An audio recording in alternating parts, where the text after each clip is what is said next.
I started playing CS when I was 14, and after commentating on and playing thousands of matches, I realized that a lot of the stuff that makes you good at Counter-Strike is just good advice that has existed way before anyone made this Half-Life mod. In the past couple of months, I've been trying to coach some of my friends, and I realized that it's more about learning how to get better through habits rather than fixing individual gameplay mistakes. I've distilled 5 different frameworks to help you get better at getting better. The first principle is the Pareto principle. I put this one first because I actually believe this one's the most useful, and it's what I tell people to focus on, especially if they've never been competitive about a hobby before. Anyone who lifts weights or runs or competes in any type of sport has this principle ingrained into their brain. Have you ever noticed how 20% of the big rocks that you have to study make up like 80% of an exam, or 20% of the guitar chords make up 80% of the pop music, or that 20% of the Twitter accounts are farming 80% of the rage-baited replies? Well, this applies to Counter-Strike. If you've only ever seen a highlight reel of CS, you would think that this game is nothing but a humiliation ritual for Donk's opponents, but in reality, 80% of the kills in Counter-Strike look like this. The flash, the run, Yakinda! He's in a 1v1 now! Yakinda tracking his prey and executes the rocket! This isn't flashy, you don't need extensive knowledge, and you only need to know like 20% of the mechanics to pull something like this off. This means that you can get over half of the required kills in a game in almost any rank by just drilling in the basics of moving, shooting, and some basic timings and position. This isn't an in-depth video about these topics, but you could literally just go ahead and Google these topics and you could learn nothing else and you could still make it to like 15,000 Premier rank. Having 20% of the big pieces move 80% of your results is something that applies to so many different areas of life like fitness, finance, health, whatever you want to apply it to, and Counter-Strike is no different. Let's talk about the second principle. You might have seen this popular image online. If you haven't, it's the most common picture used to illustrate something that's called the survivorship bias. The idea is that most people tend to focus on whatever survives rather than what is lost and is not immediately apparent. The original image goes as follows. This is a diagram of a theoretical plane that returned from war. You would intuitively assume, hey, the plane got shot in these areas, so these areas should get more armor. This intuition would be wrong, as during World War II, statistician Abraham Wald suggested that planes need armor more where they don't have bullet holes, because when they get shot in those spots, they simply don't return to be inspected at all. How does this relate to Counter-Strike? It's pretty simple. You've probably already heard a ton of this bullshit if you've browsed Reddit and had the misfortune of listening to the opinions of Gold Novas. Guys, look at this bro, I know he's freaking crazy by only doing one taps. Look at Donk's grip, he holds his mouse with a weird 3-finger grip. This guy is so close to his monitor. He's got these weird settings, these settings must be great.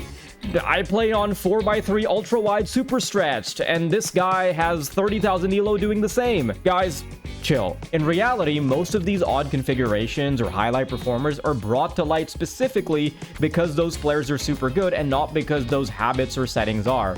In fact, bad gear, weird habits like only one-tapping or having a certain movement style, or a fixation with off-meta weapons get so much attention because very few people survive with them, so you see them at the front of your feed. Whenever you see a player like Scream get decorated for his one-tap ability, just remember that there are thousands who failed in an attempt to copy him.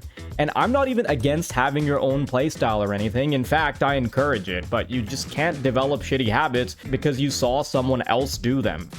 Instead, individual habits need to evolve out of personal necessity, not just because you want to copy someone else's homework. Understanding this principle means that while you're learning CS, you should be looking at the averages of the success rates of what the top players are doing rather than looking at 1 or 2 pros and then copying their weird playstyle. This next principle is the YouTuber sponsor grift. The amount of videos I make is directly proportional to how much money I think I can milk out of a skins trading website. If you want to support a young father of none pursue his dreams of adding 1,000 more broken fan cases to his nest egg, please do consider subscribing. Have you ever felt like doing aim training or warm-up routines gets you better for a couple of days, but then you go being as bad as your baseline? I think this can be adequately explained by something called Goodhart's Law.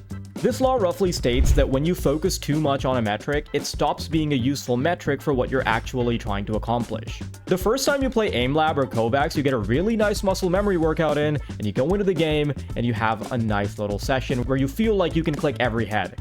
But after like 10 times of doing the same tasks, you subconsciously start optimizing to get a higher score for the specific task to feel like you're improving. In fact, instead of warming up for CS, you start getting good at aiming in the specific way that rewards you inside the training software. To illustrate this, I'll show you one key difference between a training tool and Counter-Strike.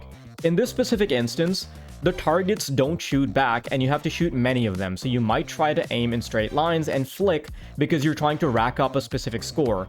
But in the real game, if you have only one target that you need to click without missing, it might make more sense to do one big flick and a mini adjustment just so you make sure you don't miss your first shot rather than just trying to prioritize speed. You want to get the warm-up advantage of a training tool without teaching your brain to develop score optimizing habits. So train variously, train on different maps, train in the game's deathmatch, and play actual matches. Do all sorts of different things to make sure you're not optimizing for the wrong thing. This next principle is probably the closest thing you can find to an instant fix if that's what you want from watching this video. I know it's a bit cliche at this point, but Hanlon's Razor states that you shouldn't attribute to malice what can very easily be explained by stupidity. It's your responsibility to assume that your teammates are trying their best and there's no reason to get upset, and just accept that they're playing to the best of their ability even if they're not. In fact, just make adjustments for their shortcomings. The vast majority of people who get online and start yelling in a video game are doing it because they're unable to manage their emotions like an adult after having a terrible rest of their day because their wife's boyfriend didn't buy them a Nintendo Switch or whatever the fuck their reason is. You can very easily take care of this by not engaging in a shouting match and realizing that someone who behaves like a child in a video game can also be coddled like one. One of the best ways I've improved the quality of my pugs is by not associating people's toxicity with personal malice towards me. Even if it sometimes feels that way because of what they're saying, just think of them as an angry kid throwing a tantrum. This happens like every 4 games or something, but if I encounter someone that's toxic, I straight up just don't respond to them much. And if I do really want to win the game, I'll coddle them like a child and say, hey, do you want me to help you win, or are you just going to keep screaming? And if they do that, I'll just mute them. Over half of the time when someone's being toxic, just being nice to them and not taking the rage bait makes them cool off because they don't have anyone to fight back with. I put this last principle at the end because I think if I'm going to send you off to your Counter-Strike journey, whether it's a hobby or it becomes something a little bit more serious later on, it perfectly ties up about how to think of your progression in pretty much any sphere of esports. Players, talent members, content creators, you name it, they're made up of certain qualities that may look super complex on the surface, but they become a lot more digestible if you realize that not everything needs to be done on day one. This can be explained by Gall's law. It states that all working complex systems evolve from simpler systems that worked. This just means that you need to do things one at a time instead of trying to become an entire pro player all at once. Think about it. I'll give you a prime esports example, and then we'll bring it back to individual gameplay mechanics as well, okay? Take Fallen, for instance. Do you think he woke up on day 1 and thought, okay gang, I need to get 4,000 elo and carry the entire scene of Brazil and make several careers happen and retire 7 times in the process? Of course not. He started playing because he watched his older brother play. He played until he became super competitive at the age of 14, which, yes, it's super impressive. Then started doing well in competitions like ESWC and WCG until he developed an international image. And then he created this mini online school for CS lessons to make a little bit of extra money. And then he founded an org named Kaboom. And then yada, yada, yada, 10 years down the line, here we are with Fallen having uplifted the Brazilian scene, bringing it to a point that is unrecognizable, and then retiring after playing IEM Rio. Although that example was of a much greater scale, you can bring this down to your own gameplay and team building exercises. If you try and copy a whole strategy, it kind of defeats the purpose of having a specific strategy because they're supposed to be tailored for yourself and for your enemy. Let's take a simple setup from Spirit, for example. The reason they have more free-flowing strats is because they're playing off the back of Tenir or off the back of Donk to create space for them. If you look at Vitality, there's a much more sacrificial element to FlameZ that doesn't suit everyone's playstyle. What makes more sense is to build strategy or even individual play brick by brick.